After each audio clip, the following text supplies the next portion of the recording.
강수 아이씨. 사람들인데 약 600m 그렇게 앞에서 넓은데 우리만 화서역 방면 이거는 오히려 좌회전입니다. 확률이 더 떨어지는 거지. 그렇죠. 오히려. 근데 저는 궁금한 게 외계 생명체가 있다고 저는 생각을 하거든요. 네, 근데 네. 존재한다면 이 인간처럼 똑같이 진화의 과정을 거쳤을지가. 오스트랄로피테쿠스처럼 뭐 이렇게 해가지고 시작돼서 뭐 이렇게 서서히 네, 이런 거를 수렴진화라는 얘기 혹시 들어보셨어요? 수렴 진화. 예를 들어서 뭐 말도 그렇고 소도 그렇고 다른 동물들도 그렇고 왜 눈이 두 개일까? 다 눈이 두 개인 상태로 귀가 두 개인 상태로 그러니까. 그런 식으로 진화를 해가잖아요. 이게 왜냐면은 생명체가 살아가기 위해서 너무 많은 정보가 들어와도 오히려 혼란이고 오히려 비효율적인 거죠. 아 눈이 뒤통수에 눈이 뒤에 있다. 달려 있으면 너무 많은 정보를 분석을 해야 되고 아 그치 어, 그치.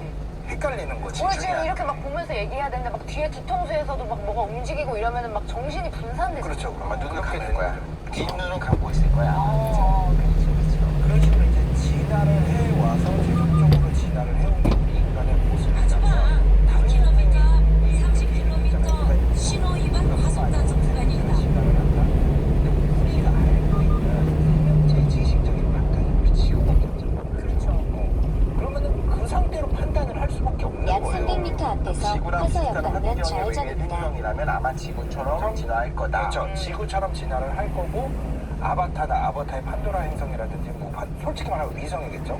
그런데 또 지구와 비슷한 환경이라고 했을 때 거기서도 SF지만 그릴 수 있는 게 물론 꼬리는 있지만 두 발로 걷고 두 눈이 약간 이런 모습이 인간과 비슷하겠죠. 사이즈는 다를 수 있더라도 그런 식으로 진화를 하지 않을까. 잠시 후 좌회전입니다.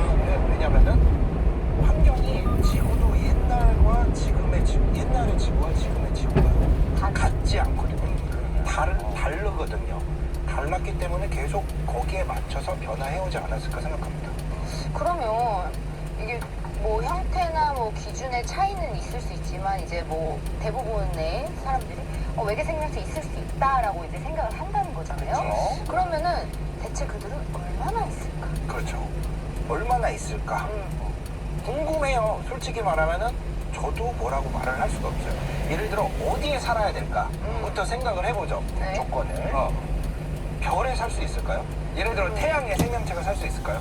아 못을. 별들에 보면 생각지도 못했어.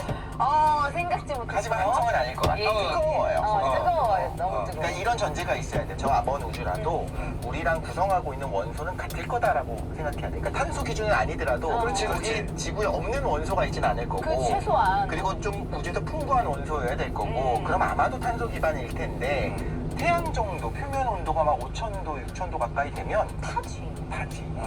그렇다고 태양보다 작은 약간 적색 외성 한 2, 3천도 되는 별에서 살 수 있냐? 그거는 또 아니에요. 왜냐면은 다 별이라는 거는 플라즈마 형태를 기본적으로 갖고 있어. 그러면은 플라즈마 형태가 뭐냐? 원소가 전자와 그다음에 핵이 합쳐지지 않는 상태거든. 500m 그러면은 기본적으로 30km 신호 위반 과속 단속 구간입니다. 별은 아닐 거란 말이에요. 네. 그러면은 우리가 또 다르게 생각할 수 있는 게 행성이겠죠. 행성. 아니면 위성. 위성이라든지 행성이라든지 위성이라든지 그런 곳에서 살 수 있을 건데 경로 안내를 그러면은 시작합니다. 행성이나 위성으로 생각을 해본다고 하더라도 다음 우리 안내까지 태양계만 계속 직진입니다. 생각해보더라도 8개의 행성이 있잖아요. 네. 그렇죠? 영왕성 불쌍해. 네, 쫓겨서 8개. 네. 그래서 8개의 행성 중에 그나마 살 수 있는 행성으로 치자면은 골디락스 존이라고 우리가 흔히 말하는 단순하게 그것만 생각을 했을 때 물이 액체 상태로 존재를 할 수 있을 정도의 환경이라고 생각을 해봤을 때 들어올 수 있는 게 금성, 지구, 화성 정도의 금성이 안쪽 경계선, 화성이 바깥쪽 경계선이라고 봤을 때 지구는 정말 절묘하게도 그 가운데 있어. 골디락스 존 정말 한가운데 있죠. 그런데 가만히 생각을 해보면은 그렇게 환경이 된다고 해서 다 생명체가 태어나냐? 그것도 아니잖아요. 그것도 아닐 수 그렇게 있어요. 따지면 지구도 뭐 예를 들면 한 10억 년 전에도 사람 같은 존재가 있어야 되는데 없었잖아. 쉽지 않다고요. 그렇죠. 그러니까 생명이 생존을 하기 위해서 골디락스 존에 있고 골디락스 존에 있다고 해서 꼭 생명이 태어나라는 법은 없거든. 그러니까 그 와중에 생명이 또 태어나야 돼. 네. 어떤 식으로든. 근데 고대에 생명이 처음으로 태어났을 때만 하더라도 그런 게 없었잖아. 막 인간처럼 막 그런 게 아니라 정말 단세포도 맞아요. 그나마 같은 약간 그런 식의 존재였는데 걔네가 우리까지 와야 되잖아. 시간이 어마어마하게. 시간이 어마어마하게 걸리고 이 정도까지 진화를 할 수 있냐, 그죠? 인간까지 진화를 해서 인간으로 진화를 하지마. 했다고 해서 2km, 10km. 순간 단속 시작하는 이유다.